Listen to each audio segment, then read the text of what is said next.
Hello everyone, welcome to my YouTube channel. My name is Shalini Priyadarshini. Let's start this video. But पहले मैं आपको इस video में क्या होने वाला है उसका एक ओवरव्यू दे देती हूँ। ये वीडियो एक इंडियन एक्सप्रेस न्यूज़पेपर का न्यूज़ एनालिसिस है, जिसमें मैंने कुछ 5 आर्टिकल फाइंड आउट करे हैं जो कि इम्पॉर्टेंट है यूपीएससी पॉइंट ऑफ व्यू से।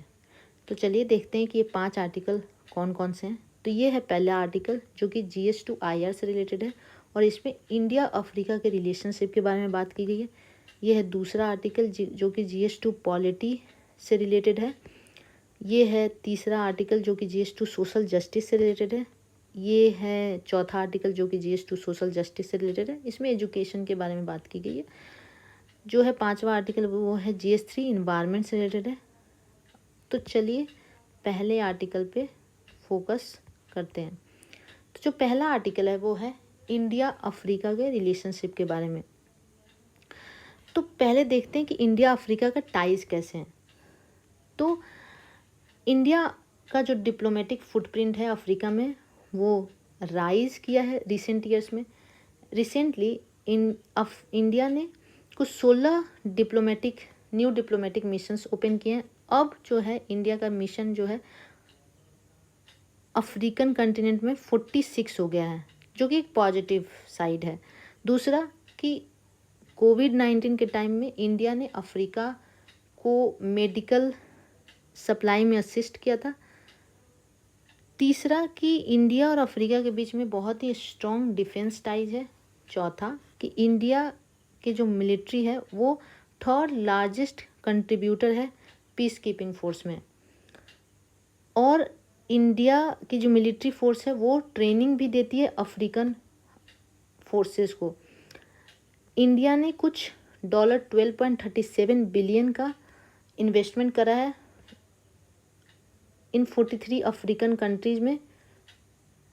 और इंडिया जो है वो कमिटेड है कैपेसिटी बिल्डिंग और training in education in African country. और ये शो करता है कि इंडिया कितना ज़्यादा कमिटेड है in the development of African region. ये एक बहुत ही पॉजिटिव साइन है for the relation of both the countries. अगर इंडिया और अफ्रीका ने कुछ पर्टिकुलर एरिया जैसे कि clean technology, climate resilient, agriculture, maritime security, connectivity and green economy में कोऑपरेट करेंगे तो वो स्ट्रेंथन कर सकते हैं साउथ साउथ कोऑपरेशन को। और ओवरऑल इंडिया अफ्रीका को का जो पार्टनरशिप है वो हेल्प कर सकता है नॉर्थ एंड साउथ कंटिनेंट का जो इकोनॉमिक गैप है उसको ब्रिज करने में। तो ओवरऑल जो है इंडिया अफ्रीका का जो रिलेशनशिप है वो काफ़ी पॉजिटिव नोट पे है। बट अभी काफ़ी ज़्यादा आगे भी स्कोप है इंडिया के लिए अफ्रीकन कंटिनेंट में इन्वेस्टमेंट के लिए। एक चीज़ इसमें बताई गई है जो कि थोड़ा कंसर्न है, वो है कि जो चाइना का इन्वेस्टमेंट है अफ्रीकन कंटिनेंट में वो काफ़ी ज़्यादा है। तो वो एक कंसर्न है। बट इंडिया के पास अपॉर्चुनिटी है कि इंडिया भी अपने इन्वेस्टमेंट को बढ़ा सकता है और पॉजिटिवली अफ्रीकन कंटिनेंट को डेवलप करने में हेल्प कर सकता है। चलिए दूसरे आर्टिकल पे फोकस करते हैं। जो दूसरा आर्टिकल है वो मुद्दा स्कीम के बारे में है। तो मुद्दा स्कीम क्या है? मुद्दा का जो फुल फॉर्म है वो है मैसूर अर्बन डेवलपमेंट अथॉरिटी। इस स्कीम में बात करी गई है कि अगर किसी ने गलती से लैंड को एक्वायर किया है तो उसको कंपनसेट करने के लिए उसी एरिया में एक दूसरा लैंड दिया जाता है। तो ये एक बहुत ही पॉजिटिव स्कीम है। बट रिसेंटली जो गवर्नर हैं कर्नाटका के, उन्होंने अलेज किया कि जो कर्नाटका के CM हैं उन्होंने इसमें स्कैम किया।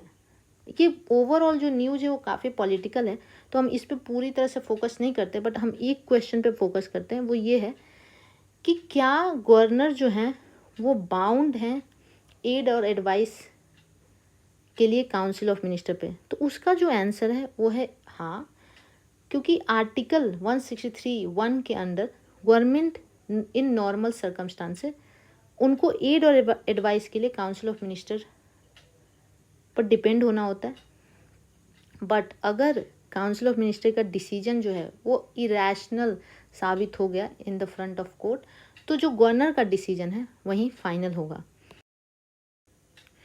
ये है तीसरा आर्टिकल जो कि GS 2 सोशल जस्टिस से रिलेटेड है और इसमें बात करी गई विमेन की सेफ्टी एंड सिक्योरिटी के बारे में। ये रिपोर्ट क्लियरली इंडिकेट कर रहा है कि मलयालम फिल्म इंडस्ट्री में कैसे विमेंस को काफ़ी ज़्यादा डिस्क्रिमिनेशन एक्सप्लॉयटेशन फेस करना पड़ता है।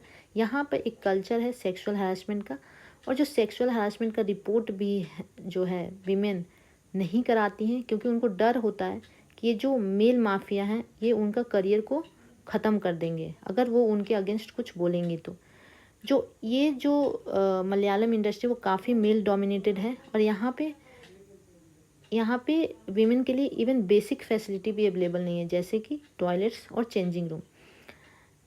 क्लियरली यहाँ पे शो हो रहा है कि बहुत ज़्यादा जेंडर गैप है रिम्यूनरेशन में, और मैंने ये एक रिपोर्ट अटैच करी है जेंडर गैप की, जो कि काफ़ी इम्पॉर्टेंट है UPSC पॉइंट ऑफ व्यू से।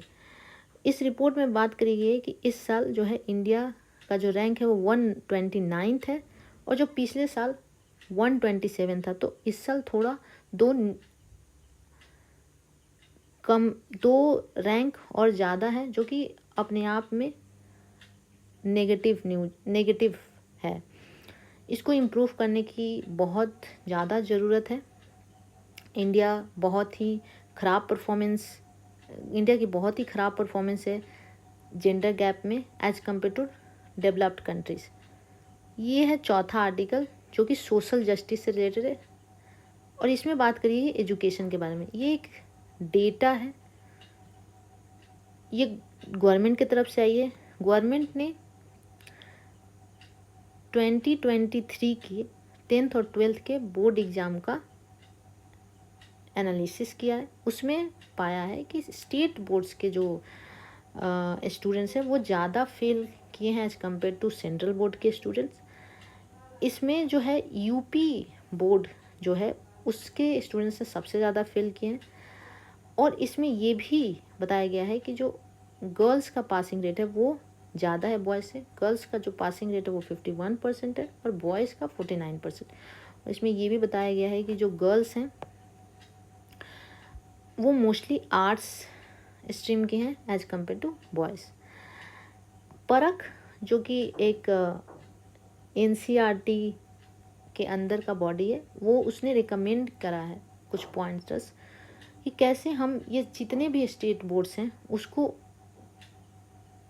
उसको इक्विवेलेंस कर सकते हैं, क्योंकि जो हमारे स्टेट बोर्ड्स हैं ओवरऑल जो हमारे कंट्री में उन सब के जो स्टैंडर्ड्स हैं वो काफ़ी अलग हैं। तो उन सबको एक बराबर करने की ज़रूरत है जिससे कि हम अच्छे से बोर्ड्स के भी स्टैंडर्ड को इम्प्रूव कर सकते हैं। ये है पांचवा आर्टिकल जो कि GS 3 इन्वायरमेंट से रिलेटेड है। इसमें बात करेंगे ओरेंगुटन डिप्लोमेसी। ओरेंगुटन डिप्लोमेसी क्या है कि मलेशिया गवर्नमेंट ने सोचा कि जो भी पाम ऑयल इंपोर्टर कंट्री हैं जो बिगेस्ट हैं उनको हम ओरेंगुटन गिफ्ट करेंगे, उनसे फ़ंड लेंगे और उस फंड को हम ओरेंगुटन के कंजर्वेशन में यूज़ करेंगे। बट ये बहुत ज़्यादा क्रिटिसाइज हुआ उनके कंट्री में, तो इसको इन्होंने ये जो स्कीम है उसको इन्होंने इम्प्रूव किया। ये स्कीम ओवरऑल हमारे लिए इम्पॉर्टेंट नहीं है, बट हमारे लिए कुछ चीज़ें इम्पॉर्टेंट है क्योंकि इम्पॉर्टेंट है जो कि पाम ऑयल से रिलेटेड है। जैसे कि आप देख सकते हो कि यहाँ पर एक क्वेश्चन जो है UPSC प्रीलिम्स 2021 में पाम ऑयल से आया था। जनरली हमें पता है कि साउथ ईस्ट एशिया जो है वो लार्जेस्ट पाम ऑयल प्रोड्यूसर है। तो ये जो पहला ऑप्शन है वो बहुत ही जनरली नेचुरली सही लग रहा है, बट इसमें UPSC ने एक बड़ी माइन्यूट सा डिटेल पूछा है कि नेटिव कहाँ का है पाम ऑयल। तो वो जो है वो वेस्ट अफ्रीका का है, इसलिए ये ऑप्शन जो है वो गलत हो गया और जो बाकी जो दो ऑप्शन है वो सही है। तो चलिए पाम ऑयल के बारे में समझ लेते हैं। पाम ऑयल जो है इंडोनेशिया जो है वो लार्जेस्ट है, मलेशिया सेकेंड है, और जो ओरेंगुटन पॉपुलेशन है वो करेंटली जो है 1.2 लाख है। वो मोस्टली रेन फॉरेस्ट में पाए जाते हैं, जो कि मोस्टली जो बोर्नियो और सुमात्रा जो आइलैंड है उसमें ही पाए जाते हैं। और ये जो ओरेंगुटन है वो 3 देशों में पाया जाता है, Malaysia, Indonesia, Borneo. But concern क्या है कि जो तीनों देश हैं वो काफ़ी ज़्यादा हेवली पाम ऑयल प्रोड्यूसर है, और पाम ऑयल जो प्रोडक्शन है वो काफ़ी अनसस्टेनेबल प्रैक्टिस है। उसकी वजह से ओरेंगुटन का जो हैबिटाट है वो लॉस हो रहा है। तो ये एक बहुत ज़्यादा कंसर्न है इन्वायरमेंट के पॉइंट ऑफ व्यू से। सो ओवरऑल आज का ये इतना ही इम्पोर्टेंट न्यूज़ था। So first of all thank you so much for watching this video. If you find this content useful please like, share, subscribe and do comment. ये comments जो है वो बहुत इम्पॉर्टेंट है अगले वीडियो को इम्प्रूव करने के लिए। Till then keep learning and I will see you in the next video. Thank you.